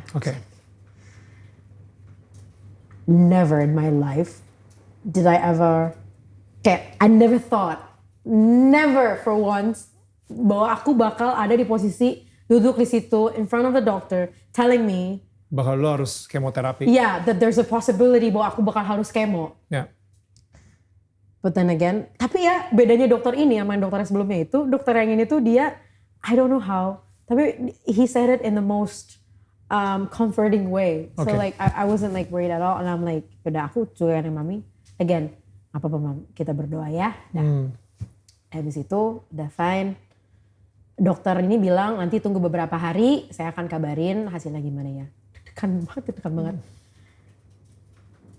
God worked so fast. Pulang dari rumah sakit, kita lagi di mobil, di perjalanan di mobil, aku dapat telepon dari dokter itu juga. Mbak Sayan, itu kan, halo Mbak Sayan, ini saya tadi baru selesai bicara sama ahli patologinya, nggak usah tunggu beberapa hari ya. Tadi kita udah cek dan ternyata pertumbuhan sel Mbak Sayan bagus, jadi Mbak Sayan nggak perlu kemo. We prayed after that, after we went to the doctor, and God answered right away. Nggak perlu kemo, tapi tetap kontrol ke saya 3 bulan sekali ya Mbak, dan dijaga ya, maksudnya pelayanan dijaga. And then bulan Januari kemarin ini 2021 ya. 2021 itu kontrol pertama di tahun 2021 dan kontrol ketiga ya. Jadi kontrol aku terakhir itu kan 3 bulan yang lalu, itu bulan Oktober. Itu yang sebelah sini healthy, my rahim healthy, cuma yang sebelah kiri kan ada size itu sekitar 10 cm. Yang kemarin ini waktu pas bulan Januari, si dokternya ngeliat gini kayak, wah Mbak Sayan nih bagus nih lifestyle-nya dipertahankan ya lifestyle-nya. Kenapa dok ini? Iya nih waktu bulan Oktober kan 10 cm, ini sekarang 7 cm. Berarti mengecil 3 cm. Snap. I was like, God is truly working for me, and he's just like, it's still going, and I know it's just like the beginning, you know, it's just the beginning. So I was like, benar-benar kayak now, from dari tahun lalu kayak day by day up until today, itu benar-benar kayak Miracle after miracle. after miracle, and then benar-benar kayak reassurance after reassurance dari Tuhan. Yeah. Tuhan yang benar-benar kayak proclaim bahwa, you know, you're worthy. I have chosen you to be here, and this is what you're gonna be. And I'm gonna work my plan through you. So I'm like, okay, God, here I am. Like, your will be done. Here I am. Do whatever you want to do through me. Tadi lu bilang when you hit rock bottom. Lu kayaknya itu rock bottom itu pas ketika lo dapetin news itu ya, news bahwa I might not be able to, you know, bahwa yang rahim, bakal diangkat. ya itu rock bottomnya. And then you just pray, basically you pray, I pray. Sampai sekarang ini, did you write a song? I did. You did? I wrote a song. I wrote songs actually. Yeah, oh you wrote songs. I wrote a song. You wrote more than one song. I wrote more than one song. Tentang pengalaman lo itu? Yes. Oke, lagunya ceritanya tentang apa? The song itself, it's about we're not born to die. Not born to die. We're born to live. Okay. You know, and it's never really over. Kayak like you shouldn't give up. Like no matter, even if the world tells you that you're not up for it, you can't do it, you'll never make it through. Just stay there. Just keep holding on. You're gonna stand tall till the end. As long as you don't give up. That is so good. Gue soalnya literally kemarin itu gue baru discuss juga actually. The fact tadi ya kita sempat ngomongin si Mary Kills People ini gitu, kayak euthanasia. Ya, maksudnya di mana orang memilih untuk meninggal dengan cara yang mereka, karena mereka mempunyai hak untuk menentukan bagaimana cara mereka meninggal, kan. Jadi gue sempat diskusiin ini sama istri gue, dan dia bilang ya itu yang terjadi in the modern world, di mana mereka nggak punya pegangan Tuhan, sehingga mereka ngerasa hidup mereka adalah milik mereka. Yes. Dimana hidup kita adalah milik Tuhan. Dimana lu sendiri juga udah bilang kalau misalnya, no, my It's life not mine. is yours. Yes. Ya kan? Sehingga, no, bukan terserah kita kapan kita bisa meninggal gitu. Justru kita diciptakan oleh Tuhan supaya kita benar-benar truly live. Yes. Ya kan? Supaya kita benar-benar hidup sepenuhnya untuk menggenapi tujuannya Dia gitu, you know, because hidup kita itu bukan kita punya gitu. And banyak orang mikir kalau ya udahlah, gue dilahirkan cuma untuk mati. That's depressing. That's very depressing. It's not helping at all. So I would really love for you to sing that song. Gue penasaran banget liriknya seperti apa. I can. It's a very short song though. Okay. Thank you. Kepo dong bang. Ini baru pertama kali di DTK ada yang nyanyi. Gila, I don't know how to get back from that story. Why? It's amazing. It's amazing. Nah, kayak, you know, like this is the thing. Kayak kalau secara manusia, if I want to talk about accomplishments, everything, I'm a failure, man. Secara manusia, if you want to talk numbers, right? Cuman, when I look at it, I'm able to tell these stories to people. You know, I feel like that's such a huge accomplishment. Yeah. Not even orang di luar sana yang mungkin punya awards or a lot of accomplishments in terms of their career bisa achieve. Yeah. You know, so then again, di mata manusia mungkin I'm not successful yet, tapi sebagai ciptaan Tuhan, I can say that I'm successful. I can proudly say that I'm successful. Amen. Oke, judulnya apa? Judulnya, I haven't named the song yet. So the thing is, kayak my songs, sometimes kayak I don't think of the title. Oke. First, usually kayak title tuh justru yang paling terakhir itu. Because it's usually, it's just me storytelling, right? Act like a damn champion mungkin. Oh, Itu kan judulnya itu. represent! Represent. Live like a damn champion. Yes! Oke.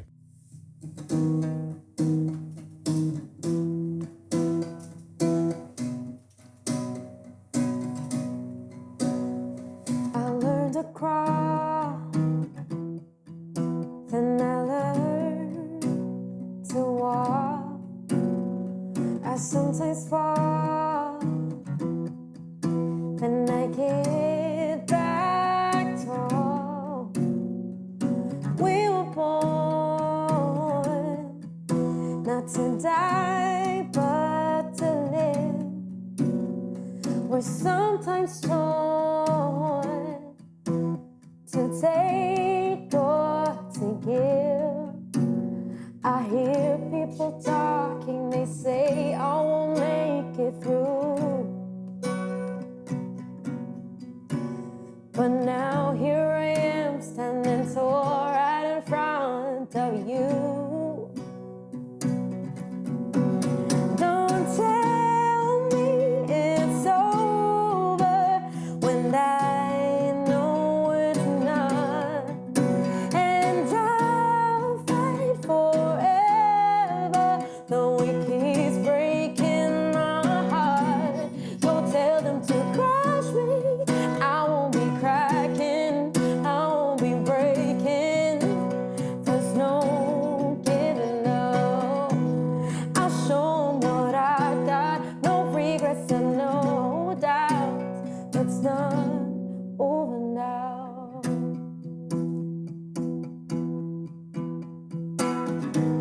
Don't listen to them when they say you can't do it. 'Cause when you open your eyes, you'll realize there's more to it. You hear people talking, they say they won't make it through. Oh, but now here I am, standing tall right in front of you. Don't tell me it's over when I know it's not. And I'll fight forever, though it keeps breaking my heart. Don't tell them to crush me, I won't be cracking, I won't be breaking. There's no giving up. I'll show 'em what I got, no regrets and no doubt. It's not over now. It's not over now. It's not over now. It's not over now. God says it's not over now. Wow, oh my gosh, so good. Wow, wow, wow, wow. Yeah. Yo. Oh, wow. Oh, that's so good. That's so good. Wow. Itu bener-bener kayak dari hati banget sih. Kayak lo nyanyiin itu tadi barusan kayak, ya kalau misalnya Tuhan belum bilang selesai. It's not over, it's nah, not over. It's not over. Like even when people tell you it's over, for you Yeah. it's not. Ya, bener-bener. Whew. That was so good. That was so good. Lu adalah tetangga gue pertama yang menyanyikan lagu di sini. So, Mungkin tetangga paling jauh juga gak sih nggak ya? paling apa? Paling jauh nggak tetangganya? Enggak. Ada yang lebih jauh lagi. Ada yang lebih jauh juga? Singapura. Oh, ada yang Tapi sambil nge-zoom. Tapi, iya. Oh enggak ya? Enggak tau. Wait, Bekasi sama Singapura lebih jauhan mana ya? Bekasi lah. Bekasi. Yeah, sorry. Technically. Yeah. You know? So, thank you so much. On that note, I just want to say thank you so much, Sam. Thank you. Yeah, thank you. Gila. Thank you for having me here. Your story, benar-benar cerita lu itu, gue sampai benar-benar nggak tahu sih harus ngomong apa ya, kayak ngelihat mukjizat Tuhan yang terjadi dalam hidup lu, di mana Tuhan itu masih punya rencana yang begitu besar buat lo, gitu ya, sampai dari si kisah tersebut sampai sekarang ini you're still standing, lo menyanyikan lagu tersebut, dan tuh lagu kayaknya gila sih, gue kena banget, beneran gue kena banget. And it's not about, bukan cuman perempuan yang lagi melewati kista gitu ya, tapi benar-benar kena kepada semua manusia gitu yang mengalami. In general, you're not born to die, like you have a life to live. Betul, and I like that so much. Album keluarnya kapan jadinya? I don't want to jinx it, so I'm not gonna say the month. Okay. But just doain aja tahun ini kalau tahun mendaki. Tahun 2021. Amen. Okay, tahun 2021. This year. Yes, 2021, dan ya gue berharap banget si lagu tersebut akan ada di album, but you know, nothing wrong in hoping. Nothing wrong in hoping. Dan atau kalian bisa dengerin secara eksklusif di Daniel Tetangga Kami. Cuman dengerin di sini terus gitu kan. And what's next? What's the future projects? Future projects, karena kita masih kayak in the middle of lockdown and everything, jadi I'm focusing on selain untuk kayak project yang postpone tahun lalu, which is the album. Terus I have a lot of singles coming out actually. I'm planning to release singles. Terus juga my contents on YouTube. YouTube-nya apa namanya? Kamasean Matthews. No, really? That's very creative. Okay.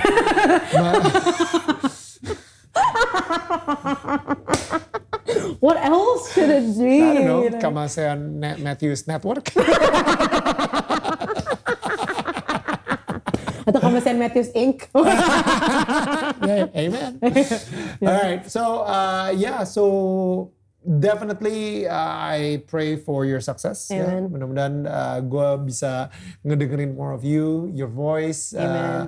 Yang tadi keluar itu bukan bukan suara, menurut gue nih ya, bukan suara sekedar nyanyi aja, tapi itu udah benar-benar dari hati banget, dari pengalaman hidup banget. Jadi yang keluar juga suaranya it's different. It's so different. Dan pas lu umur 16. Tetap forever. I'm forever 16. Forever 16 buat Daniel. So guys, kepada para tetangga gue yang udah menonton dari episode awal sampai habis episode Kamasean Matthews, I just want to say thank you so much. Terima kasih sekali lagi buat kalian yang udah subscribe, dan kalian udah pencet tombol loncengnya dan belnya untuk mendapatkan notifikasi. Gue pengen bilang thank you again. Guys, gue yakin banget sekarang ini banyak teman-teman kita yang pertama bisa belajar banget dari cerita hidupnya Sean gitu ya, dimana pertama lo misalnya seorang perempuan, check yourself ke OBGYN, right, ke gynecologist gitu, dan you never know gitu ya, karena bukannya untuk nakut-nakutin, tapi it's healthy to have check up gitu. Yang kedua, kalau misalnya lo ngedenger lagu Sean tadi dan begitu lo kayak ngerasa ada satu hati lo juga tergerak banget gitu ya, dan lo ngerasa ada satu orang yang butuh banget ngedengerin lagu tersebut, please share the video kepada teman-teman kalian yang mungkin lagi butuh banget ngedengerin hal tersebut. Atau yang lagi ngelewatin hal yang seperti saya lewatin juga, dan ternyata dengan bantuan doa dari dia, doa dari ibunya, doa dari keluarganya, sehingga akhirnya bisa terjadi mukjizat-mukjizat yang terjadi di hidupnya Sean. Dan gue yakin banget kok Tuhan bekerja seperti itu di Sean, dan Tuhan pasti akan bekerja di Anda yang lagi nonton juga, atau mungkin tetangga Anda yang mungkin Anda kenal dan mereka butuh doa dari Anda juga gitu. So, dan ya gue yakin banget Tuhan akan bekerja di semua orang yang sayang, yang dia sayangin juga gitu kan. So again, thank you so much, Sean. Thank you for coming. Thank you for having me. It is such a huge honor to listen to that song untuk pertama kalinya banget gitu ya. Jadi yes atau no? Kalau aku sih yes.